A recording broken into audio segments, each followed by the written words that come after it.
In the medical field, we don't fear gushing blood. We fear wounds that should have been gaping but were perfectly stitched up before the ambulance could arrive. That's the unwritten rule that no medical textbook will teach you. Blood is life. It is warm. It is messy. But it is real. The thing on the gurney tonight, however, is so dry and artificial that it makes my stomach clench, even though I've eaten and slept in this emergency room air for the past 15 years. I'm Sarah. If you ask me about my life, I'll keep it short.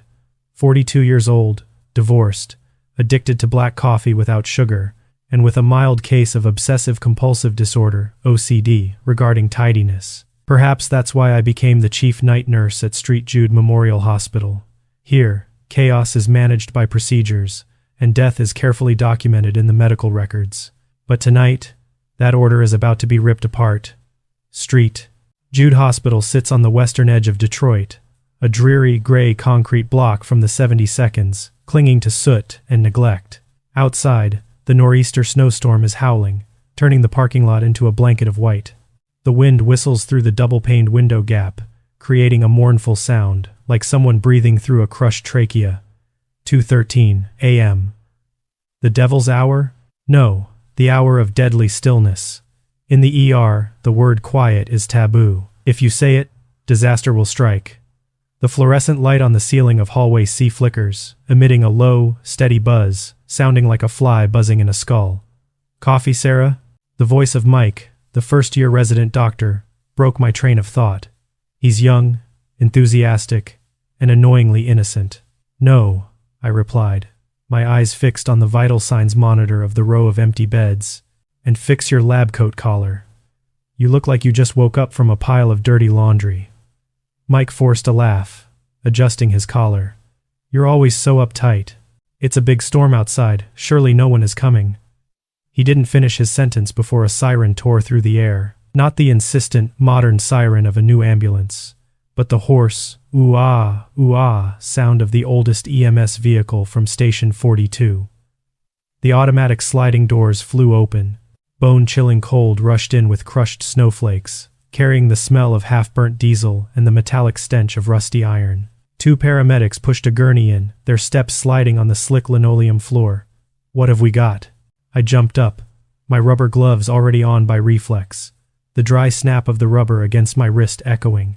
Jim, the seasoned paramedic who usually tells dirty jokes when handing over a patient, was pale-faced tonight. He wouldn't look me in the eye. Male, John Doe, found in the alley behind the old textile factory. Body temperature 34 degrees Celsius. Pulse weak but regular. Sarah, you need to see this. Jim's voice was shaking, not from the cold. We pushed the gurney into Trauma Bay 1. Mike scrambled after us, holding the penlight. I took the scissors and cut through the patient's thick coat, soaked with water and mud. An odor wafted up. Not the usual homeless person smell. The scent of urine, cheap liquor, and sour sweat. No, this was a terrifyingly clean scent. A strong smell of Javel bleach mixed with the scent of old gauze and something musky like forgotten meat in a refrigerator that lost power. Cut the coat, I ordered, trying to suppress the strange nausea rising in my throat. The stainless steel scissor blades slid along the rotting wool fabric. The coat separated, exposing the man's emaciated chest. The entire trauma room fell silent. Even the wind howling outside seemed to stop. What the hell is this? Mike whispered, his hand holding the flashlight frozen in midair. There was no blood on the man's chest. Although the outer coat was covered in red mud, the skin underneath was spotless, pale like candle wax. But what stunned us were the wounds. A long incision ran from the left clavicle down to the right iliac crest. A fatal wound, surely enough to cleave his internal organs in two. But it had been sewn shut, and it was not a surgeon's stitch. As a nurse of 15 years, I know what a good suture looks like. Medical sutures use nylon or silk thread, small and neat, intended to pull the skin edges together for the body to heal itself. But what was before my eyes was a morbid piece of embroidery. The thread was pitch black, thick as a ponytail hair, brutally but mechanically piercing the flesh with astonishing regularity.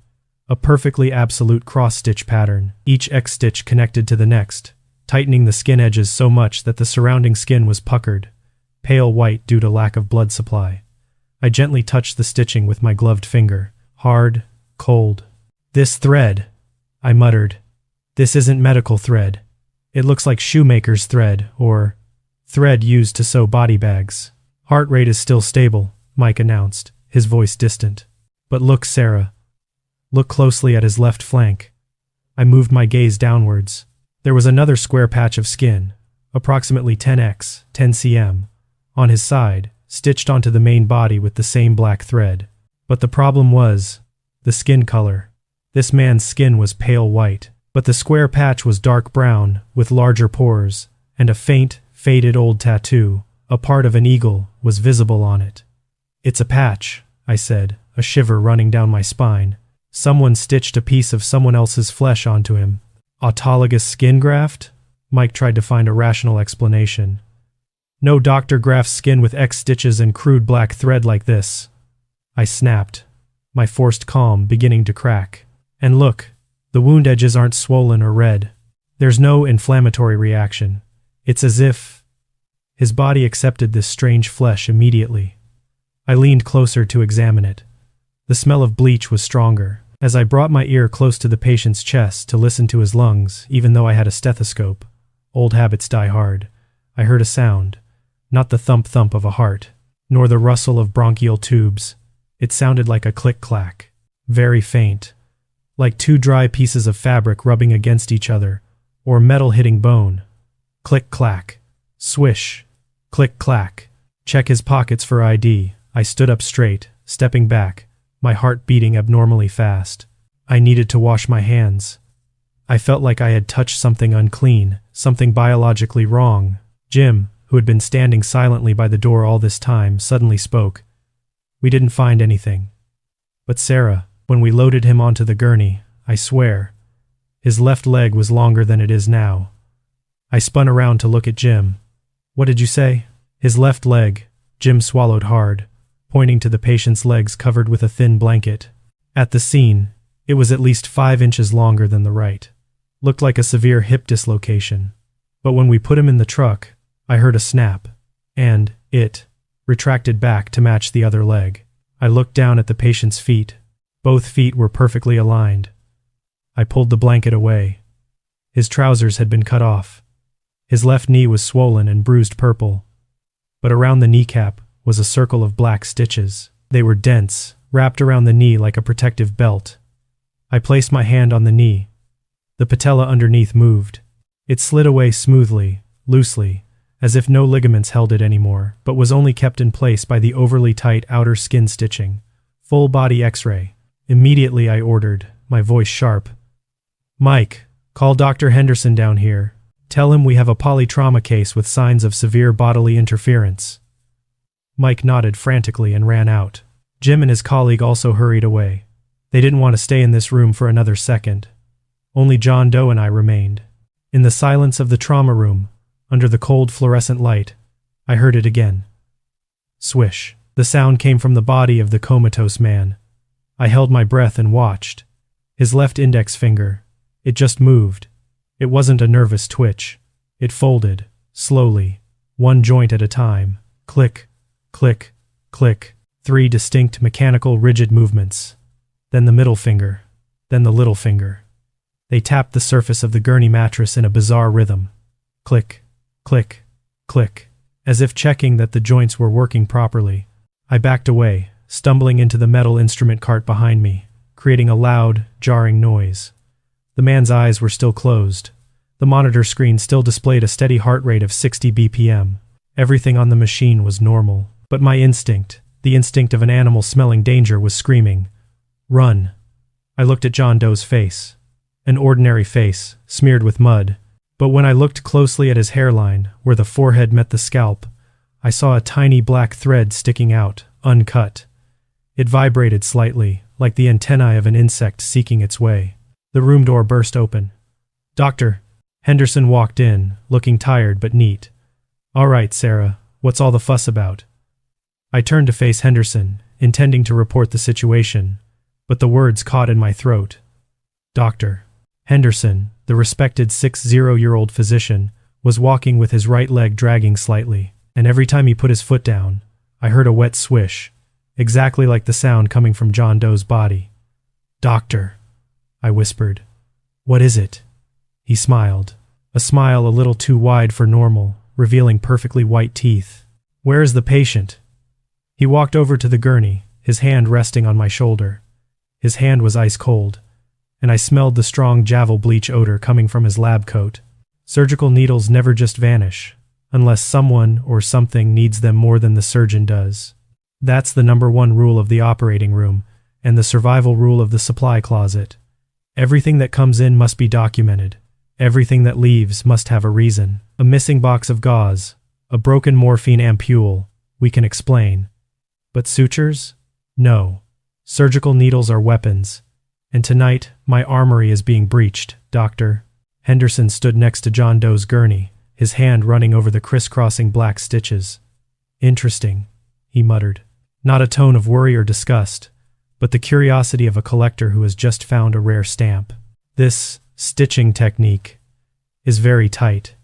It barely leaves any gap for bacteria to enter. Doctor, I interrupted, trying to keep my voice steady even though my scalp was tingling. That's not the problem. The problem is who did this. And why is the patient's skin inconsistent? Henderson looked up at me. His eyes behind the thick gold-rimmed glasses looked as gentle as ever, but there was something about the pupils. They were overly dilated for the brightness of the emergency room lights. A deep, soulless black. Sarah, you know Detroit? He shrugged. A faint crack came from his shoulder as he moved. New emerging gangs, cult rituals in abandoned buildings. This could be a new form of torture, or an extreme type of body modification. Art? I snapped. They stitched a piece of rotten flesh onto his side. And you call that art? It's not rotten, Sarah, Henderson corrected me, his voice suddenly cold and unusually authoritative. It is integrating. Don't you see? Blood vessels are regenerating. Life is finding a way to connect. He took out his penlight, tapping the brown skin patch on the patient's side. Thud, thud. A dense, solid sound, like tapping a piece of well-cured leather rather than soft tissue. Get a CT and a full-body X-ray, Henderson ordered, turning his back and walking away. I'll go back to the on-call room and check old records. Don't bother me unless his heart stops beating. He walked out of the trauma room, and this time, I couldn't take my eyes off his gait. His right leg, Henderson had mild knee arthritis. I knew it because he often asked me to steal some ibuprofen from the medicine cabinet. He usually walked with a slight limp, shifting his weight to the left. But tonight, that right leg was perfectly straight, rigid. When he walked, his knee didn't bend naturally. Instead, the entire leg swung forward in a circular arc, just like a wooden puppet moves when the puppeteer pulls the strings too hard. Click, swish, click, swish. His leather shoe sole hit the floor, dragging with a slight shuffle, as if the heel hadn't fully touched the ground. Do you smell that? Mike asked, pulling me back to reality. The young man wrinkled his nose. What? Formaldehyde, Mike said. It's strong. Dr. Henderson just walked by and left that smell. Did he just come up from the morgue? I shuddered. Not the morgue. The morgue uses more modern, less smelly chemicals. This smell was like that of animal specimen jars in an old biology lab. The smell of forced preservation. Take the patient for an X-ray, I said quickly, needing to escape this suffocating room. I'm going to check the supply closet. The medical supply closet was at the end of the hall, a small, windowless room. My safe haven whenever the shift became too overwhelming. Here, order was absolute. Gauze, stacked by size, syringes by volume, disinfectants by concentration. I swiped my card. The beep sounded, the green light flashed, and the lock clicked open. As soon as I stepped in, I knew something was wrong. The neatness, my sanctuary, had been violated. The cardboard boxes on the third shelf were askew. A few had fallen to the floor, but not the messy kind of fall from someone rushing to find something. I walked closer, turning the lights up full. Box of rubber gloves, intact. Box of 10 milliliters syringes, intact. Lidocaine anesthetic, intact. Addicts often break in here looking for painkillers or syringes, but the double-locked medicine cabinet was still closed. What was missing were the other things. I picked up the empty box from the floor. Ethicon silk sutures, size 2:0. The large, thick, non-absorbable type of thread, often used to secure drainage tubes or suture skin in high-stress areas. Completely gone. 12 packs of thread had vanished. I looked up at the shelf. The box of the largest curved cutting needles used for orthopedic surgery or abdominal muscle repair was also empty. Someone had taken 50 curved needles and tens of meters of super durable thread. Who needs so many needles?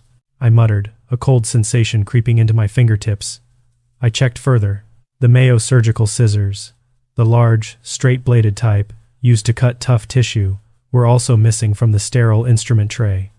Hemostats 3 were missing. This was not petty theft. This was preparation. Someone was preparing for a major surgical operation. But not in a sterile operating room, but somewhere shadowy in the darkness of this hospital. I bent down to pick up a torn plastic wrapper thrown in the corner of the room. It was the wrapper for a No. 10 scalpel blade. As I stood up, I saw it. On the shiny metal shelf, where it should have been perfectly clean, there was a stain. A sticky streak of opaque yellow liquid which had begun to dry.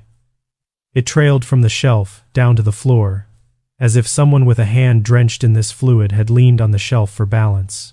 I brought my finger closer, intending to wipe and smell it, but immediately pulled back. Next to the streak of liquid was a small fragment. From a distance, it looked like a piece of paper, but when I shone my phone's flashlight on it, I realized it wasn't paper. It was a fragment of a fingernail, a piece of a thumbnail, ripped from its base, still clinging to a bit of fresh flesh at the nail bed. The nail was a sickly gray color, thick and rough. I backed away, hitting the closet door, gasping for air. The hospital loudspeaker crackled, like a voice from the grave. "Dr. Henderson, please report to the X-ray room. Dr. Henderson, X-ray room." I ran down the hallway towards the X-ray room. The hallway was deserted. The stretchers lay motionless along both walls like concrete tombs. The ceiling lights began to flicker more wildly. The storm outside was tearing down the city's power grid. When I reached the observation door of the X-ray room, Mike was standing there, his face pressed against the leaded glass, separating us from the imaging room. He looked like he was about to vomit. "Sarah," Mike whispered when he saw me, not daring to turn his head. "You have to see this." The machine just finished rendering John Doe's 3D bone image. I stepped closer, looking at the pale blue computer screen. The image of a human skeleton appeared, rotating slowly. Everything looked normal at first glance. Skull, ribcage, pelvis. "Look at the left shoulder joint," Mike pointed, his trembling finger leaving a faint print on the screen. I squinted. The humerus was not in the socket of the scapula. It was tied to it. On the X-ray image, I clearly saw tiny white speckles surrounding the shoulder joint. Metal. At least 6 broken needles were embedded deep in the flesh, acting as crude rivets to hold the arm bone to the shoulder. And more horrifyingly, that humerus didn't match the size. It was too big for the scapula. It was someone else's bone. "Look down at the right thigh," Mike continued, his voice choked. The right femur was broken in 2. But instead of being intramedullary pinned like in modern medicine, the 2 broken ends were connected by a wrench. That's right, a small 10 mm wrench nestled between the bone marrow, tightly wrapped with thin metal wires. "This isn't a person," Mike backed away, hitting the wall. "This is a construction toy. Sarah, we're treating a flesh doll." Suddenly, from inside the X-ray room, where the patient was lying motionless on the machine table, a sound echoed through the intercom system, which was still on. Rrt, the sound of fabric ripping, followed by the sound of metal hitting the hard glass table. Click, click. Mike and I looked at each other. John Doe was in a coma. The high dose of sedative I injected into him was enough to take down a bull. He shouldn't be able to move. Click, click, click. The sound became faster, like fingernails tapping on a table, but heavier, sharper. I lunged forward, pressing the talk button on the control panel. "Who's in there? Jim? Dr. Henderson?" There was no answer, only the crackle of static. And then, a voice echoed. No, not a voice. It was a sound produced from the larynx, but not formed by normal vocal cords. It sounded like wind whistling through a punctured pipe. Too tight. A chill ran down my spine. This skin. Too tight. Mike let out a shriek as he looked through the glass of the X-ray room. Inside the room, it was pitch black, with only the light from the X-ray machine indicator. The body John Doe was sitting up, but he didn't sit up the human way, flexing the abdomen, using hands to push. His upper body snapped straight up to a 90-degree angle like a spring, while his legs remained still, stuck to the table. His head rotated 180 degrees backward, facing the observation glass where we stood. His eyes were still tightly closed, but his mouth was wide open, wider than his jaw should allow. And from inside that black void of a mouth, I saw a hand reaching out. A small, pale hand, its fingers tightly gripping his own lower lip, trying to stretch the mouth even wider, as if someone inside was trying to climb out through the mouth. The room lights flickered out. Total darkness engulfed us. Only the sounds of swish, crack, thud echoed in the darkness, the sound of flesh being torn from the inside. And right next to my ear, by the control room door, a familiar voice spoke. Dr. Henderson's voice. "Sarah, I told you not to bother me."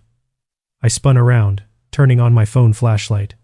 Dr. Henderson was blocking the doorway, but he wasn't wearing his glasses, and his left eye was stitched shut with black thread in an X shape.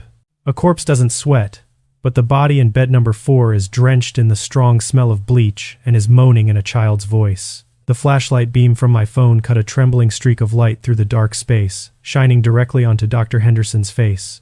That moment stretched into an eternity. His left eye, it wasn't bandaged. It was stitched shut. 2 X-shaped stitches of black thread, piercing the upper and lower eyelids, pulling them tightly together. The skin around the needle entry points was puckered, pale white, but absolutely not a drop of blood was flowing out. "Doctor!" Mike hissed behind me, sounding like wind blowing through teeth. Henderson blinked. Only the remaining right eye blinked. The left eye stared, motionless behind the stitching, like a manufacturing flawed doll. "The lights are broken," Henderson said. His voice was absurdly calm. "The backup generator is too old. We need to file a petition to the administration tomorrow morning." He ignored his left eye. He spoke as if we were standing in the break room drinking coffee, not in the dim darkness with savage moans echoing from the X-ray room behind us. "Your eye," I stammered, taking a step back, my hand fumbling for the walkie-talkie switch on my shoulder, but my fingers were stiff and unresponsive. "What did you do to your eye?" Henderson lifted his hand and lightly touched the black thread knots. "Ah, this," he smiled. The smile only curled up on one side of his right lip. It was watering. Allergic conjunctivitis. Quite annoying when working. I just closed it. Temporarily. To focus better. Closed it. He talked about his eye as if it were a window leaking rainwater. "Move aside, Sarah." He stepped forward. The swish, thud sound from his steps echoed clearly on the tiled floor. "I hear noises in the imaging room. Is the patient awake?" "Don't go in there!" Mike screamed. "That thing. It's not a patient. It's a monster." Henderson stopped. He tilted his head, looking at Mike with his wide, staring right eye. "You're a resident doctor, Mike. You talk like a superstitious child." Henderson chastised gently. "We heal here. We don't exercise." He squeezed past me, the strong smell of bleach assailing my nose, making me cough violently. He pushed the X-ray room door and stepped into the darkness.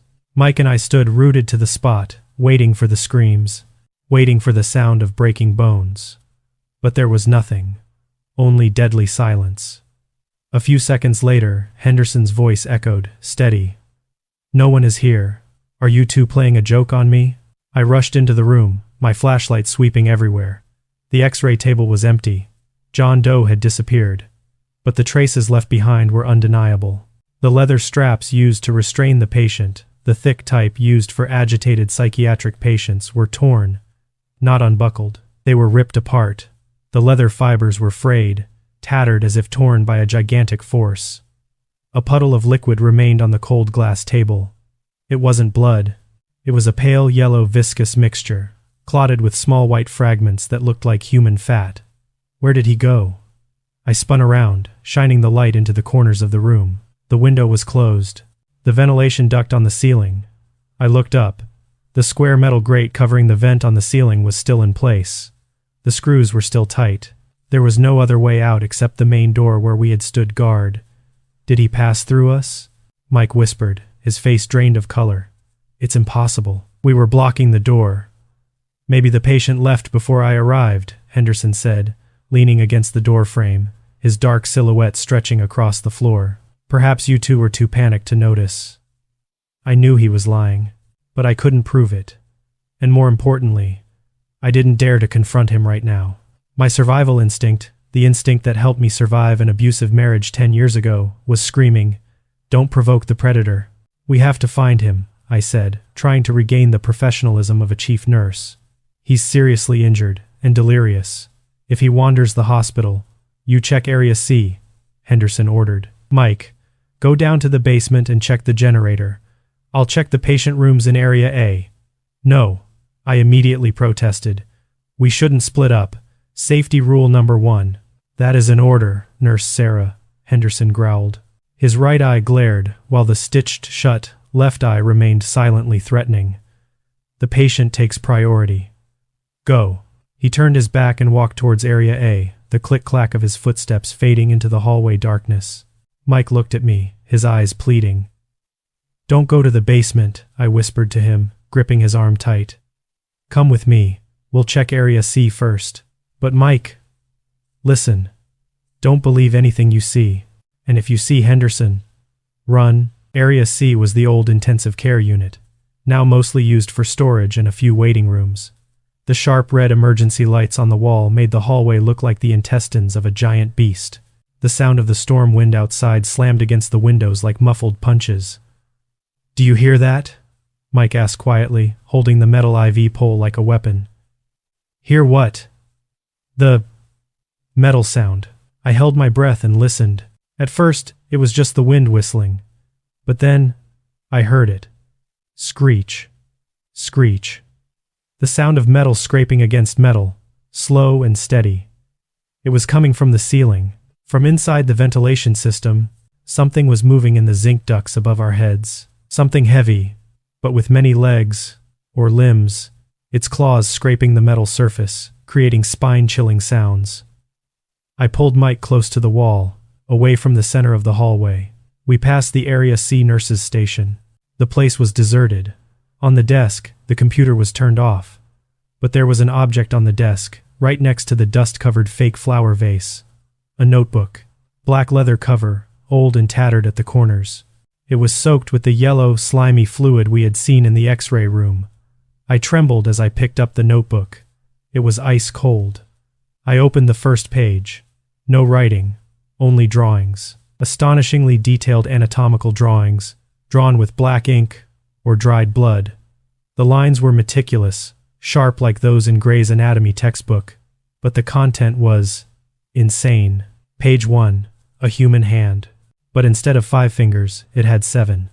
2 extra fingers grew from the wrist, curved back like hooks. The caption below was scrawled, "Grip efficiency increased by 40%. Page 2, a skinned human leg, exposing the muscles. But the calf muscles were braided together like ropes, and the tibia was replaced by a metal rod with a helical thread. Bone redundancy eliminated, structural integrity reinforced. Page 5, a human face. But the mouth had been completely stitched shut. Instead, a vertical incision was opened at the throat, the skin edges carefully lined. Caption: unnecessary verbal output removed. Direct airflow optimized. I quickly flipped through the pages, nausea rising in my throat. This was not a madman's diary. This was a blueprint, the blueprint of a body architect. On the last page, the ink was still wet. A drawing of a woman, hair tied in a ponytail, slender figure, wearing a nurse uniform. It was me. The drawing depicted me, but my chest had been opened wide like 2 cabinet doors.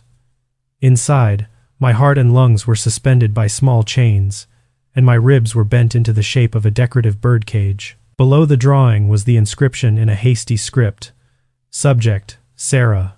Flaw, excessive anxiety. Fix, remove amygdala. Reinforce ribcage for aesthetics. "My God," Mike exclaimed, looking over my shoulder. "He's watching us." Clang! A loud noise came from room 304. the only patient room in this area. It was Mrs. Miller, an 80-year-old woman with pneumonia, waiting to be transferred in the morning. I threw the notebook onto the desk, pulled the medical scissors out of my pocket, and ran towards room 304. "Mike, be careful!" The door to room 304 was slightly ajar. A sickening stench wafted out. This time, no bleach smell could mask it. The smell of fresh blood. I pushed the door open and shone the flashlight straight onto the hospital bed. Mrs. Miller was no longer in the bed. "Mrs. Miller?" I called softly. Click. Click. The sound came from the corner of the room, where the armchair for visitors was placed in the darkness. I swept the flashlight towards that spot. Someone was sitting in the chair, a dark, gaunt, tall figure. His knees were raised above his ears. It was John Doe, or something that used to be John Doe. He was hunched over, his back arched like a shrimp. His two hands were working frantically, rapidly on his lap.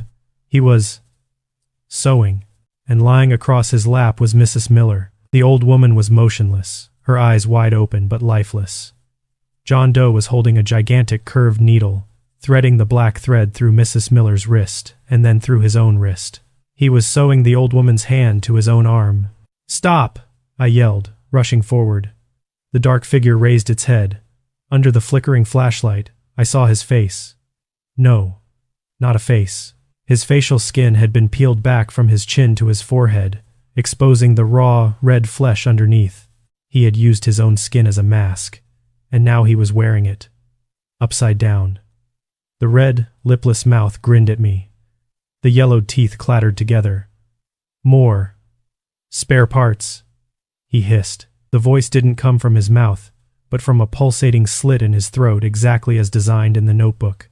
His left hand, the hand just stitched to Mrs. Miller's wrinkled hand, lifted. The old woman's fingers, now controlled by his nerves, twitched, wiggling a mocking wave at me. "Run, Mike! Run!" I threw the scissors at him and turned to flee. The scissors plunged into his shoulder, but he didn't flinch. He didn't even blink, because he no longer had eyelids.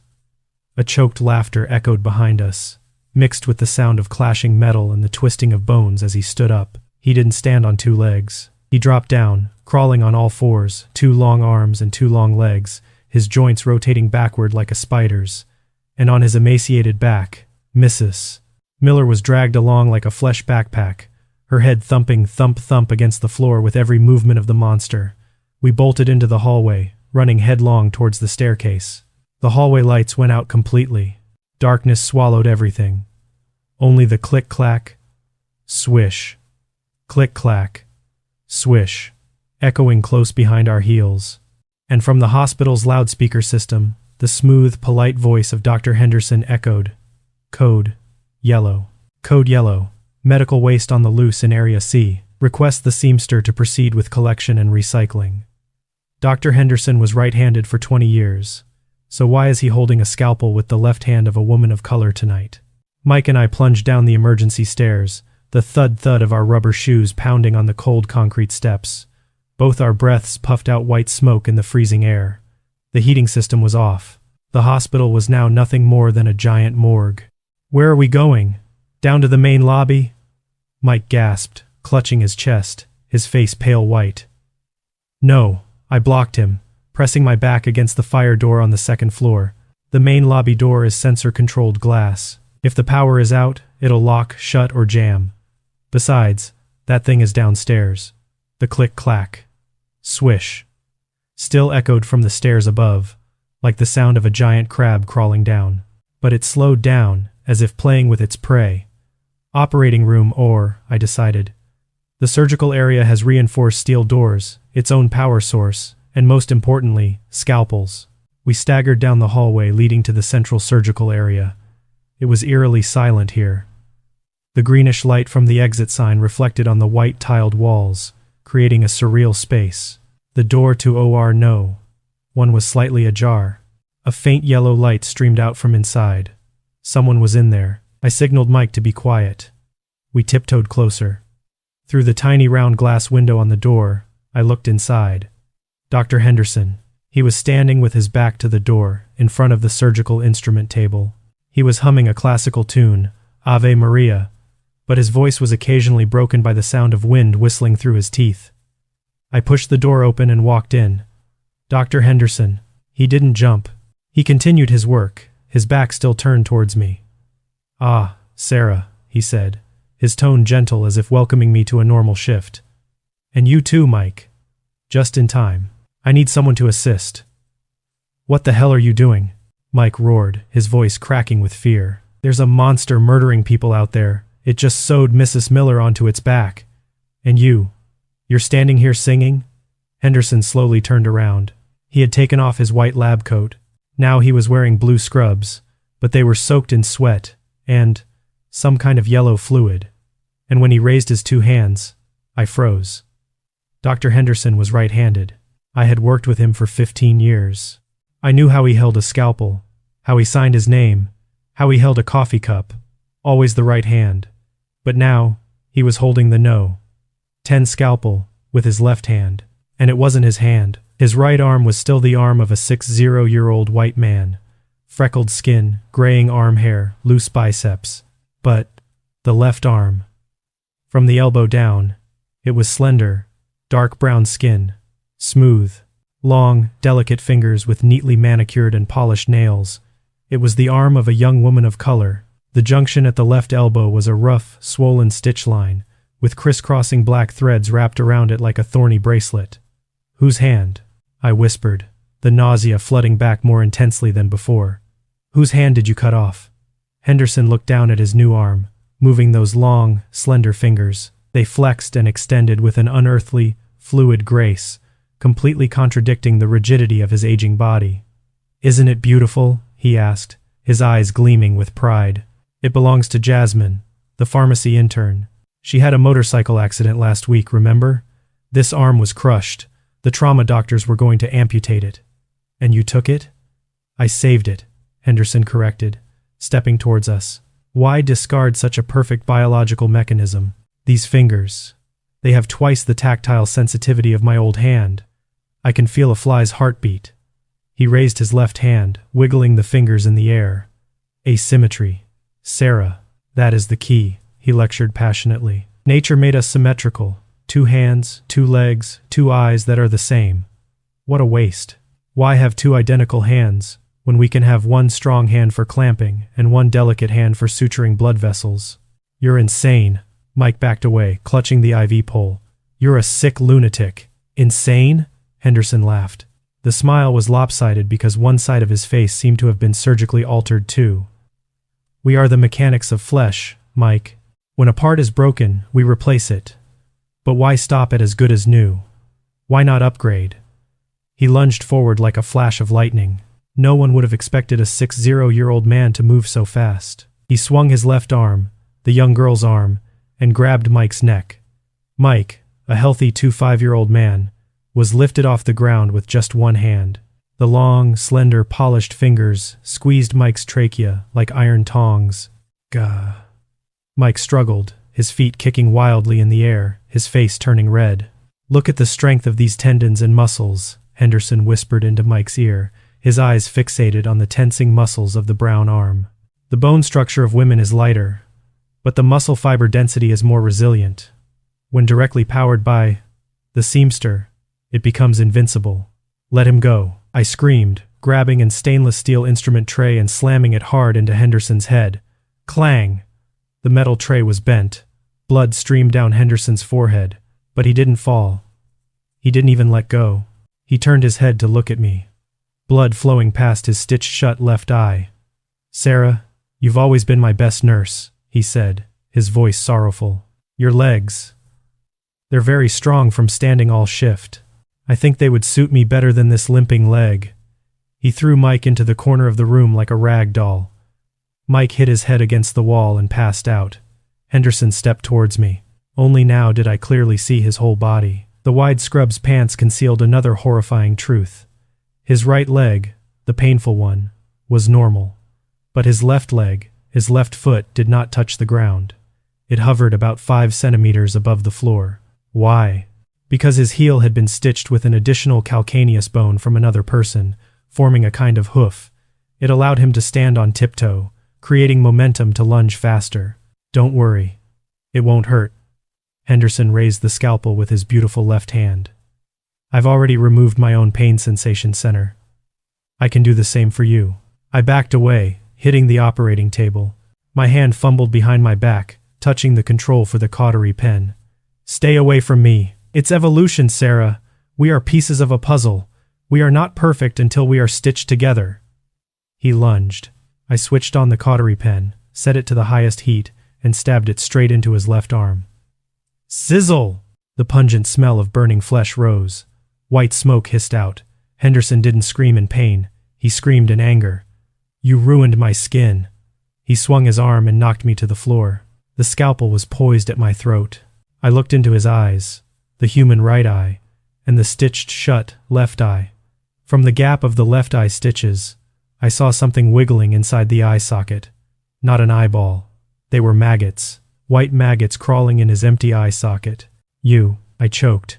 You're already dead. Death is merely a state of lacking replacement parts, Henderson laughed, saliva dripping onto my face. Suddenly, the alarm siren blared. The lights in the operating room flickered rapidly, and from the hallway outside, a new sound echoed. Louder, heavier. The thump, thump, thump of footsteps shook the entire floor. It wasn't John Doe's clicking sound. This was the sound of something colossal. Henderson froze. The smile on his lips vanished. Instead, his face held an expression of awe and reverence. He has arrived, Henderson whispered, releasing me and dropping to his knees, facing the doorway. The great architect. The double doors of the operating room slowly opened.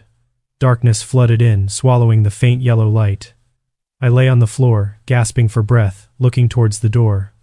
A foot stepped in.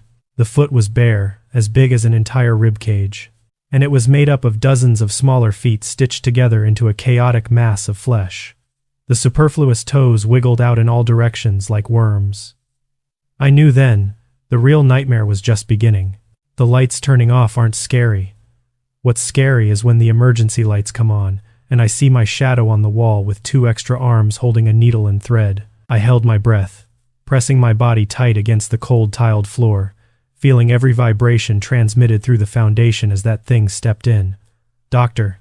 Henderson, the man who had just minutes ago intended to slit my throat, was now prostrating himself like a devout follower before a supreme being. He spread his 2 asymmetrical arms, one old, one young, as if to receive grace. Great seamster, Henderson sobbed, tears flowing from his right eye, mixing with the maggots that were falling from his stitched-shut left eye. I have prepared the material. I have repaired myself. Look! Judge me. The entity did not respond. It had no language. It stepped through the 2-meter-high double doors, and it had to duck its head. It didn't look like anything I had ever seen in a nightmare. It was neither a ghost nor a demon. It was a biological mess, forced to coexist. Nearly 3 meters tall, its body was a gaunt column made up of hundreds of ribs stacked upon each other like an endless rib cage. There was no skin covering the torso, only raw red muscle fibers braided together, oozing yellow fluid. But the most terrifying were the arms. Along its sides, there were not just 2 arms. Dozens of arms sprouted out. The arms of the elderly, children's arms, strong men's arms, delicate women's arms. They were stitched onto its spine with metal cables piercing through the flesh. Each hand held an instrument. Scissors, scalpels, clamps, and needle and thread. So beautiful. Henderson breathed out, his voice ecstatic. The entity stopped in front of Henderson. One of its arms, a large, hairy arm growing at chest level, reached out. The hand held a measuring tape. It measured Henderson's head. Then it measured his shoulders. Swish. Swish. The sound of the measuring tape extending and retracting was sharp and cold. It shook its head. Its head was a sphere made up of pieces of different people's facial skin stitched together. Blue eyes next to brown eyes, thick lips next to thin lips, an ear on the forehead, a patched-up head without order, without logic, only chaos. It was not satisfied with Henderson. No. No. Henderson panicked. I'm not perfect. I can fix it. Give me more time. The entity was not patient. Another of its arms, holding a gigantic surgical clamp, lunged down like lightning.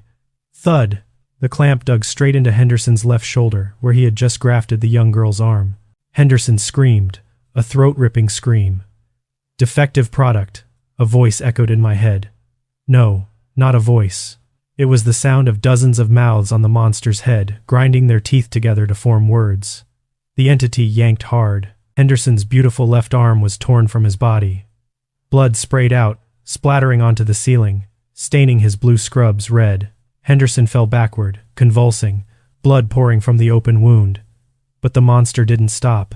It needed material, and Henderson, though not perfect enough to join, was still a living supply closet. Its remaining arms lunged, scalpels cut, scissors snipped, needles pierced through. I covered my mouth tightly to keep from screaming, tears streaming out in horror. Before my eyes, Dr. Henderson was disassembled, not torn apart like an animal, but disassembled. His femur was neatly separated from the hip joint. His rib cage was opened with a bone saw. Internal organs were pulled out and thrown aside like garbage, because it only cared about the structure bone and muscle, not the function, heart and liver. In an instant, Dr. Henderson was nothing more than a pile of components sorted on the blood-soaked floor. "Mike," I whispered, shaking the shoulder of the young doctor lying unconscious next to me. Wake up now." Mike groaned, his eyes half open. "Sarah?" "Shush!" I covered his mouth. "Don't make a sound. We have to go, right now." The entity, the Stitcher, was busy selecting desirable bone fragments from Henderson's corpse. It picked up his right femur, measured it against its own leg, and then nodded. Or at least the mass of flesh on its neck wobbled. Taking advantage of its focus on upgrading itself, I dragged Mike towards the side door that led to the sterile scrub room. The door closed behind us with a small creak. I held my breath. On the other side of the door, the clicking stopped. It had heard us. "Bolt the door," I hissed, pushing Mike into the corner. I grabbed the metal door latch, securing it against the doorknob. But I knew it was futile. The pressed wood door couldn't stop the monster that ripped through human bones like dry twigs. Suddenly, all the lights in the surgical area went out. Absolute darkness descended. The last of the backup power system had finally surrendered to the storm, or the monster had cut it. "We're dead," Mike whimpered in the darkness. "Shut up," I snapped softly, my trembling hand turning on my phone flashlight. But I didn't dare shine it far. I covered the light with my fingers, leaving only a small, reddish streak of light through the gap. We were in the scrub room, sandwiched between two operating rooms. The only way out was the main hallway, where the monster had just entered. Creak, creak, the sound of metal scraping against the wooden door. Slowly, gently, like a cat scratching a bedroom door to be let in. Then I saw it. Under the door gap, the 2 centimeters space between the door and the floor. Fingers, long, pale, matted fingers, snaking through the crack. They groped the tiled floor inside our room. They were searching. I pulled Mike back further, pressing close against the stainless steel sink. The fingers retreated. Silence. This silence was more terrifying than the noise. "Is it gone?" Mike whispered. I looked at the opposite wall. The faint light from the green exit sign at the end of the hall streamed through the high glass panel, casting long shadows in the room. And I saw my shadow on the wall. I was sitting with my knees drawn up. Mike was sitting next to me. The shadows of 2 normal people. But then, my shadow began to change. From the shoulder area of the shadow on the wall, 2 long black branches slowly grew out. They reached up high, weaving like 2 snakes. At the end of each black branch, fingers spread out, and I clearly saw the shape of a sewing needle and thread hanging down. I looked down at my shoulder. Nothing. I looked back up at the wall. The shadow was still there. It was moving independently of me. The shadow of the needle-wielding arm slowly lowered, heading towards Mike's shadow head. "Mike, move!" I screamed, pushing him hard to the side. Thud! Right where Mike had been sitting, a gigantic sewing needle pierced the drywall from the other side. The shining steel needle point, 20 centimeters long, shot through the wall, missing Mike's neck by millimeters. The black thread, thick as rope, came with it. The monster didn't need to open the door. It was sewing through the wall. It considered the entire hospital to be a piece of fabric, and we were the bugs caught between the layers of that fabric. Thud. A second needle pierced the wall, this time snagging Mike's lab coat, pinning him tightly to the drywall. Mike screamed. "Don't struggle." I lunged forward, using the medical scissors to cut off the tail of Mike's coat to free him. Thud, thud, thud. A barrage of needles pierced the thin wall separating the operating room and the scrub room. The wall became a sieve. The needles rained in, trailing black threads that crisscrossed, creating a deadly net. It was sewing the room shut. It was turning the room into a cocoon. Operating room No. 0. A place where no one could enter, and no one could leave. Break the glass. I pointed to the observation window looking out into the hallway. Mike grabbed the thick glass container of disinfectant solution and slammed it hard into the window. Crash! The glass shattered. Climb out, quick. Mike climbed onto the sink, squeezing through the broken window, the sharp shards cutting into his skin. I followed right behind him. As my foot left the sink, a hand from the wall behind, yes, from the wall itself, it had broken through the drywall and reached out and grabbed my ankle. The hand was ice cold, slimy. I turned back, shining the flashlight into the hole in the wall. An eye as big as a dinner bowl, bloodshot, without an eyelid, staring intensely at me through the hole. Good material. I screamed, using my free foot to kick the eye hard. It made a wet thump sound.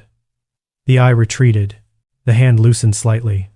I yanked my foot free, tumbling through the broken window, falling onto the debris-strewn hallway floor. Mike pulled me up. Run. Head for the elevator. We ran down the dark hallway. Behind us, the sound of the wall collapsing boomed. The Stitcher was no longer playing cat and mouse. It was demolishing the hospital's architecture to clear its path. But as we ran past the family waiting area, I froze. On the waiting benches, about 10 people. Homeless people seeking shelter from the storm. Patients' family members sleeping overnight. They were still sitting there, but they were no longer individual entities. They had been stitched together, shoulder to shoulder.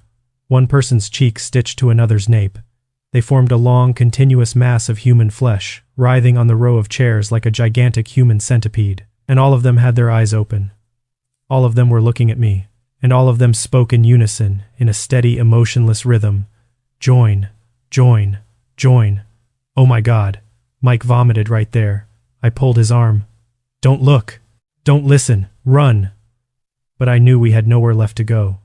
The staircase was blocked by those artworks. The elevators were out of power. There was only one place left, the rooftop, where the main generator for the helicopter pad was. We had to go up high. It doesn't want to kill me. It only wants to improve me, starting by dislocating my lower jaw to make me look more symmetrical with its collection. The staircase leading up to the rooftop stretched endlessly, like the throat of a stone monster. The air here was so cold that my every breath crystallized into tiny ice crystals clinging to my nose hairs. My lungs burned as if filled with glass shards. Hurry, Mike. Don't look down, I yelled, the sound echoing in the hollow stairwell, bouncing back as distorted noises. Mike was lagging behind. He was in deep shock.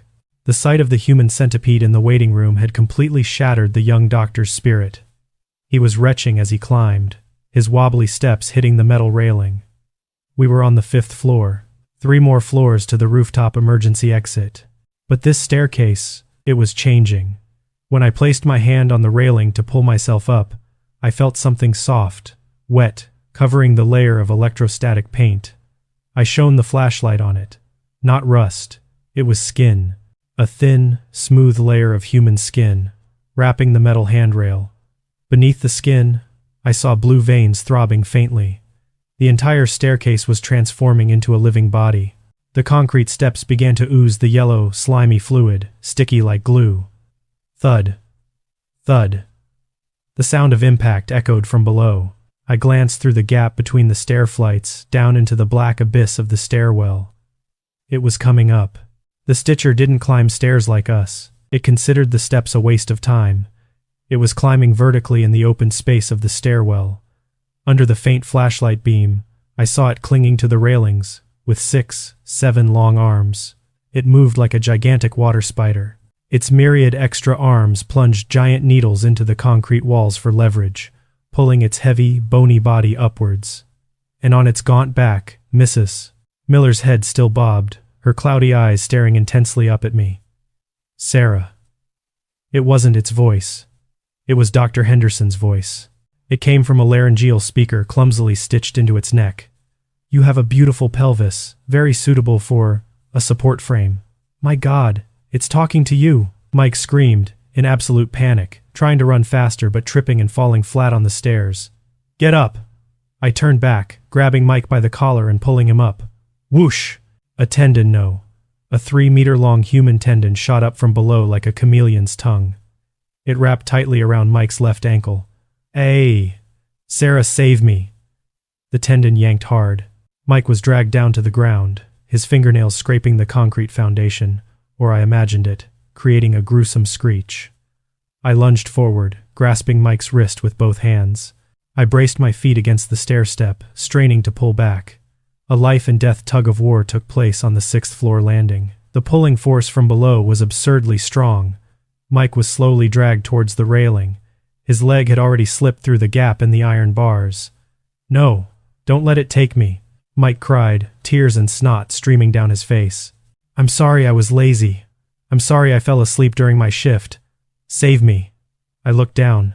The Stitcher was hanging right below the landing, only about 2 meters away from us. Its patched-up face looked up at me. This time I saw it more clearly. Its lower jaw was a hand. It had no jawbone. A human hand, perhaps a man's hand, was stitched upside down below its nose, the palm facing up, the cramped fingers acting as lower teeth. The hand jaw moved, the fingers wiggling. "Mike, you are redundant. Let me trim a bit." It raised another arm. This arm held a rusty bone cutter. Snap! It cut Mike's Achilles tendon clean through, not to release him, but to incapacitate his ability to run away. Mike let out a heart-rending scream, but then he went silent. The pain was too intense, causing his nervous system to shut down. He went limp in my arms. Mike's weight doubled when he passed out. I was slipping towards the railing. The Stitcher climbed onto the landing. It didn't jump. It flowed up, its body contorted, threading itself through the narrow railing bars in a grotesque manner. Its ribs opened and closed to fit through the narrow gap. It stood towering in front of me, blocking the way up to the rooftop. The stench was overwhelming.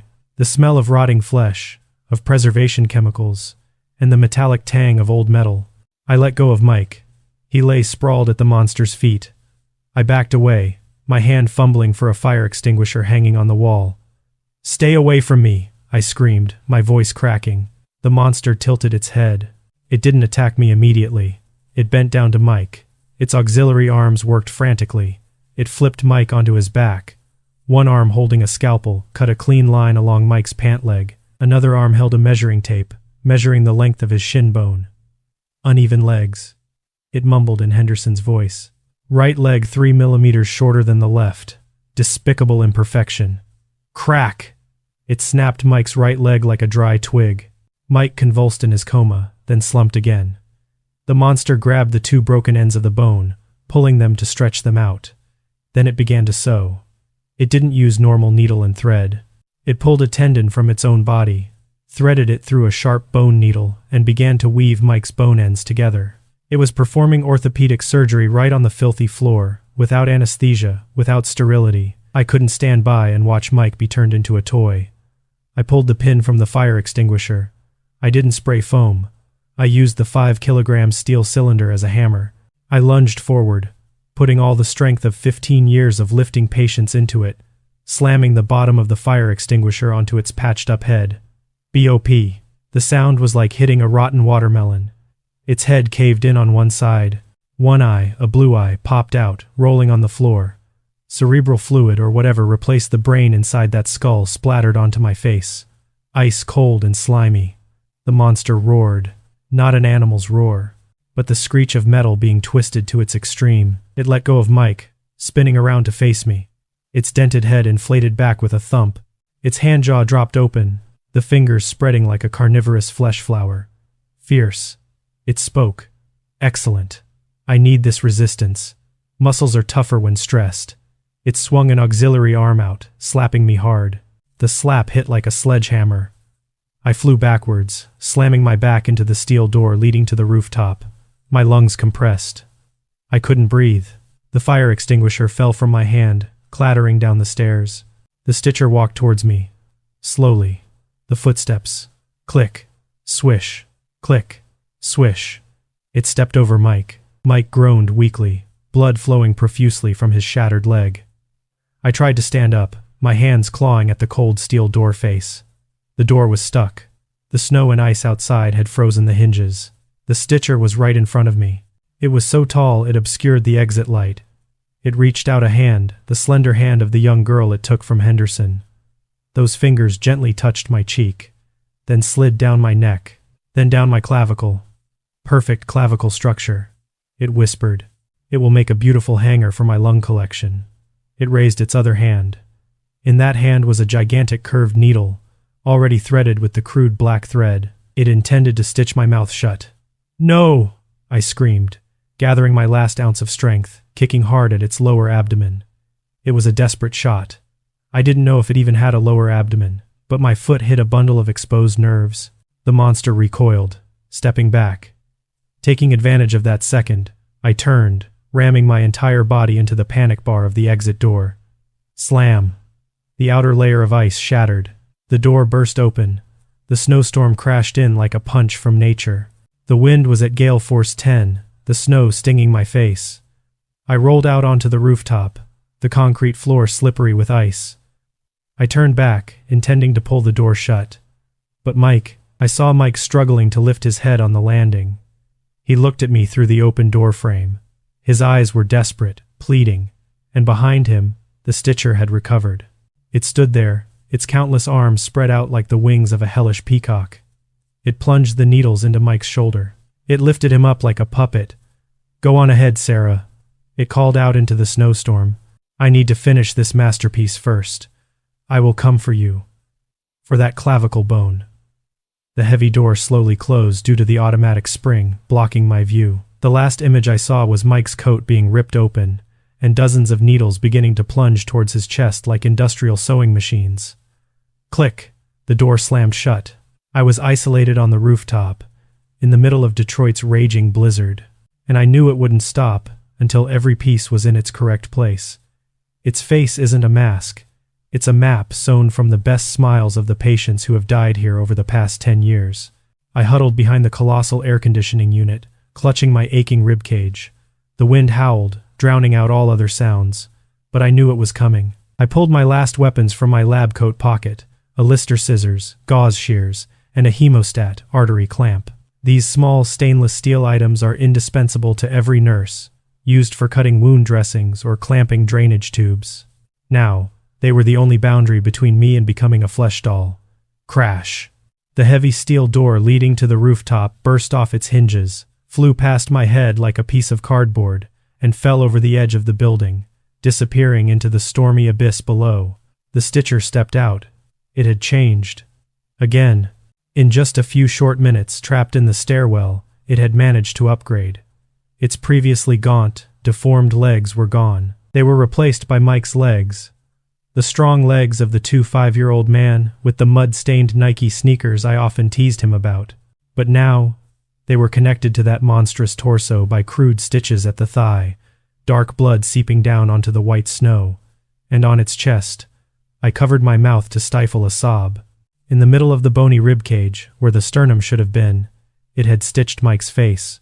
Mike's eyes were closed, his mouth stitched shut with a horizontal black line of thread, like a trophy badge. More. Balanced. The voice echoed, fragmented by the howling wind. It didn't speak with the mouth on its head, nor with the laryngeal speaker anymore. Mike's mouth on its chest twitched. The stitches broke, and it opened. "Nurse Sarah. Run. It hurts." It was Mike's voice, but soulless, like a stuck tape recording. The stitcher lunged. With its new legs, it moved faster, more flexibly.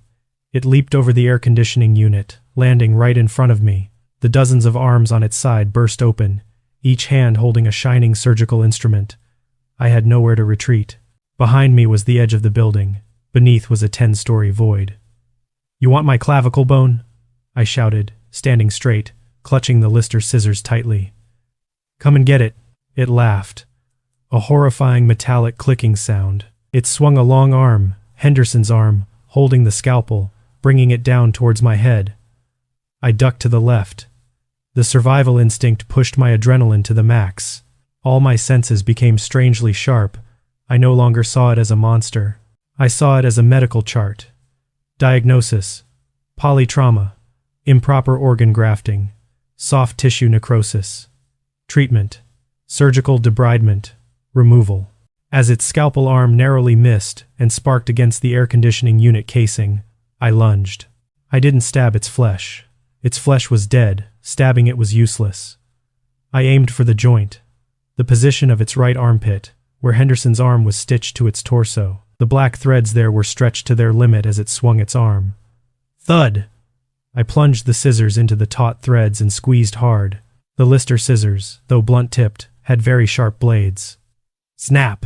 The sound of a snapping string echoed. The main load-bearing thread was cut. Its right arm came undone, loose, hanging only by a few redundant skin threads. The monster roared in agony. The first time I had seen it hurt. Not physical pain, but pain from its masterpiece being destroyed. You dared to ruin the design. It frantically whipped its remaining arms towards me. A curved needle hooked into my shoulder of my coat, tearing my skin. Hot blood spurted out, immediately freezing on my coat. I clenched my teeth against the pain, rolling on the slippery snow to slide between its legs.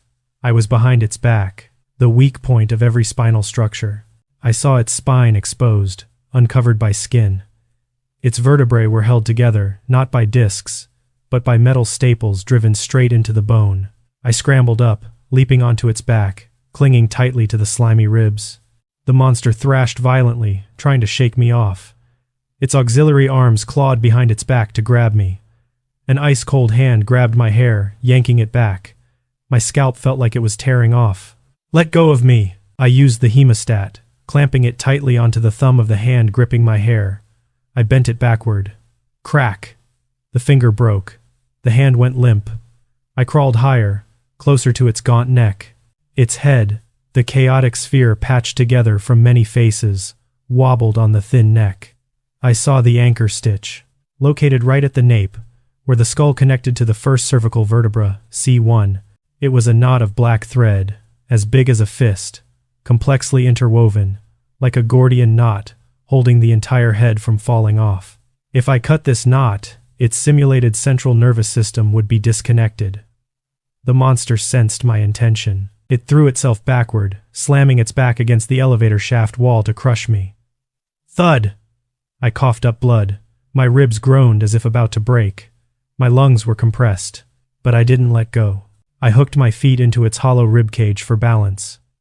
It's over, you garbage! I brought the Lister scissors to the black thread knot at its nape. The knot was too thick.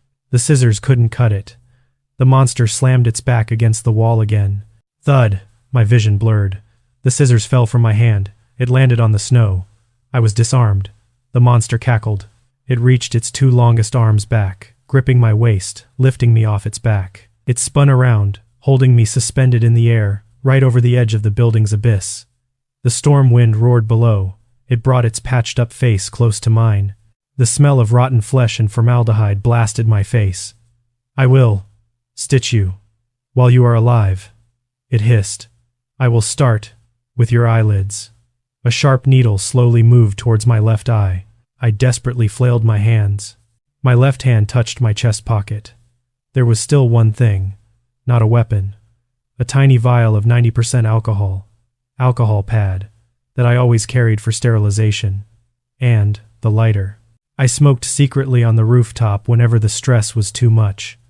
A bad habit I had tried to quit hundreds of times. Thank God for bad habits. I pulled out the yellow Bic lighter. I opened the alcohol vial, splashing the liquid straight onto the black thread knot at its nape, which was now right in front of me as it leaned in. The alcohol soaked into the dry thread bundle. Burned to ashes! I flicked the lighter. The wind was too strong. The flame wouldn't catch. The lighter sparked electric arcs uselessly. The needle had touched my eyelid. I felt the cold point prick my skin. I shielded the wind with my hand, flicking the lighter one last time. Scratch. Whoosh! The flame erupted. 90% alcohol caught fire instantly. The thread knot at its nape blazed fiercely. The fire spread quickly along the threads, soaked in body oils and preservation chemicals. The nylon and silk threads sizzled, shrunk, and snapped.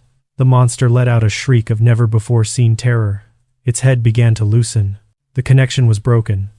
Losing control from the brain, the patched-up body parts began to revolt. The arm holding me twitched violently and went limp. I fell onto the hard, snow-covered ground. Before my eyes, the stitcher was self-destructing. The heat melted the joints. Its head tilted completely to one side, then slipped off the cervical spine, falling thud onto the floor, rolling like a broken ball. The gigantic torso staggered. Mike's legs seemed to regain a final bit of consciousness. Instead of maintaining balance, those legs stepped backward, stepped towards the edge of the abyss. The headless body, burning like a living torch in the blizzard, fell backward. It plunged into the black void of Detroit. I crawled to the edge of the wall, looking down. A small spot of fire plummeted, striking the lower floors, then went out in the night and the storm. Silence. Only the sound of the wind remained. I lay on my back on the snow, blood from my shoulder staining a whole area red. I felt my neck. My clavicle was still there. But when my finger touched the skin at the nape of my neck, I felt something. A thread. A tiny black thread sticking out from my hairline. It didn't burn, and I swear, I felt it retract into my flesh, like a worm burrowing into the ground to escape the cold. I escaped that shift when the sun rose. But this morning as I brushed my hair, I found a black thread sticking out from the back of my neck, and I don't remember being wounded there. Dawn in Detroit is not romantic like in the movies. It's a blurry gray streak, mixed with bruised purple, cutting across the leaden sky, shining down on the filthy, churned-up snow of the previous night. I sat on the edge of the ambulance, wrapped tightly in a silver thermal blanket, shaking uncontrollably. Not from the cold, but because the adrenaline had completely drained, leaving a desolate void in my spine. State police and SWAT teams had flooded Street Jude Hospital. Blue and red flashing lights saturated the parking lot, reflecting on the frozen puddles of blood in the snow. The crackle of walkie-talkies, shouted orders, the barking of police dogs, the noise of the human world had returned. But to me, it sounded distant, as if echoing from the bottom of a well. "Miss Sarah?" A man in a long beige coat, with a police badge on his hip, walked towards me. He handed me a cup of hot coffee. Steam rose thickly, but I didn't smell the coffee. My nose was still thick with the smell of formaldehyde, burned flesh, and the metallic tang of blood. "I'm Detective Vance," he said, his tone tired but probing. "We found the scene." He paused at the word scene. "Dr. Henderson," I whispered, my voice hoarse. "Deceased." Vance nodded, pulling out his notebook. "We found his body in the operating room. Or what was left of it. It looks like he was crushed by some kind of industrial machinery and rearranged." He looked at me, his eyes full of suspicion. "You said he attacked you and killed the intern, Mike?" "He was crazy," I replied, staring blankly into space. It was the safest lie. He talked about body modification. "He killed Mike. We found Mike's body on the 6th-floor staircase." Vance sighed, closing his notebook.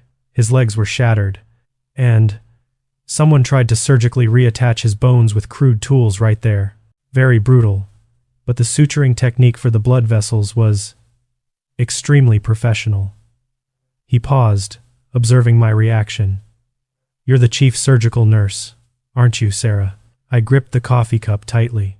The hot paper cup burned my fingers, but I needed the pain to keep myself awake. He was suspecting me. Of course. Henderson dead. Mike dead. The patient vanished. Only I survived, with my clothes covered in other people's blood. "And the body that fell from the rooftop?" I asked, avoiding his gaze. "The thing that chased me?" Vance frowned. "We checked the alley at the base of the building, where you said it fell. And there was no one, Sarah." My heart skipped a beat. "Only a chaotic pile of medical waste," Vance continued.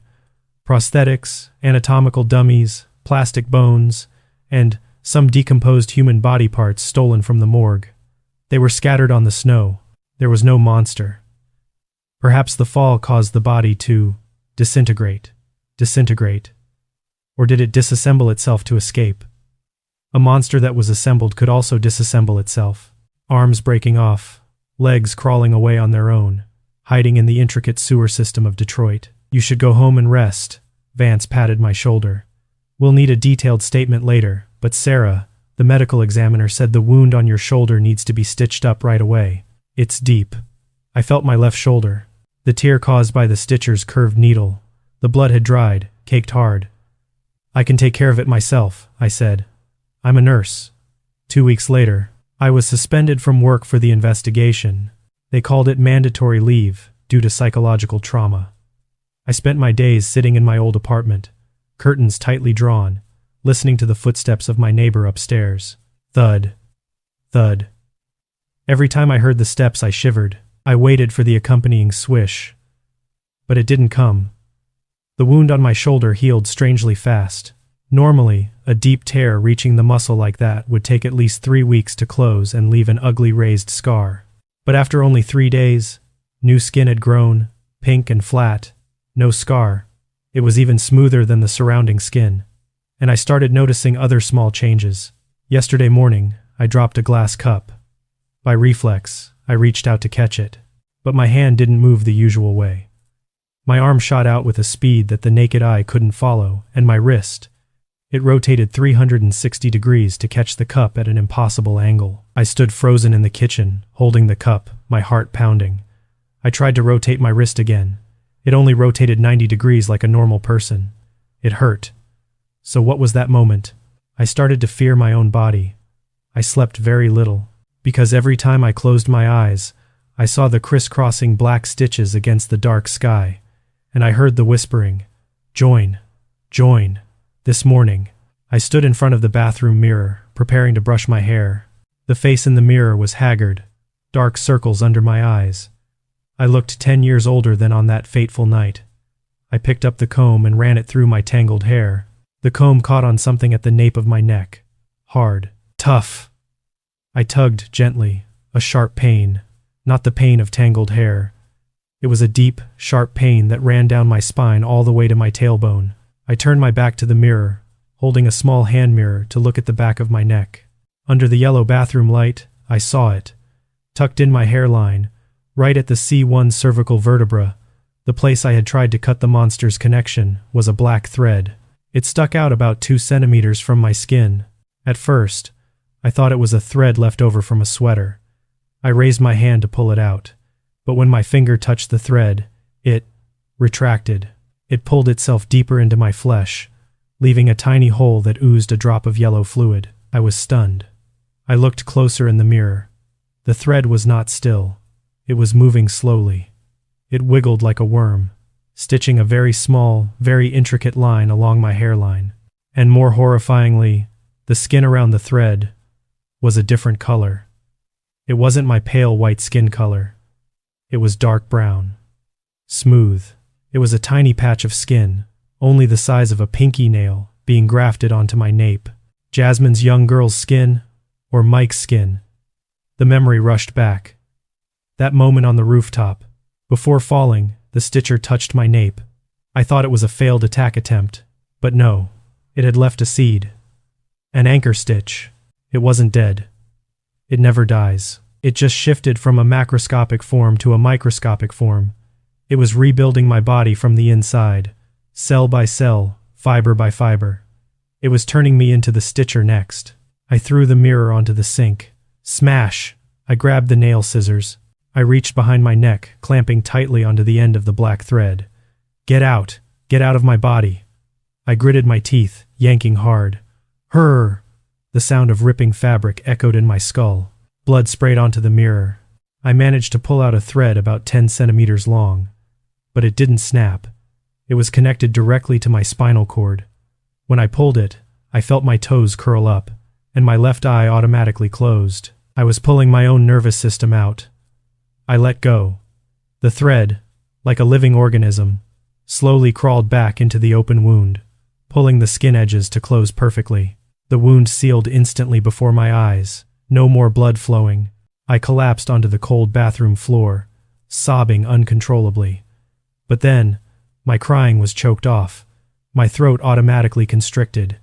My vocal cords moved, rearranging themselves into a new order. I tried to scream, "Help me," But the sound that came out of my mouth was not a human voice. It was the creak, hiss, of metal rubbing.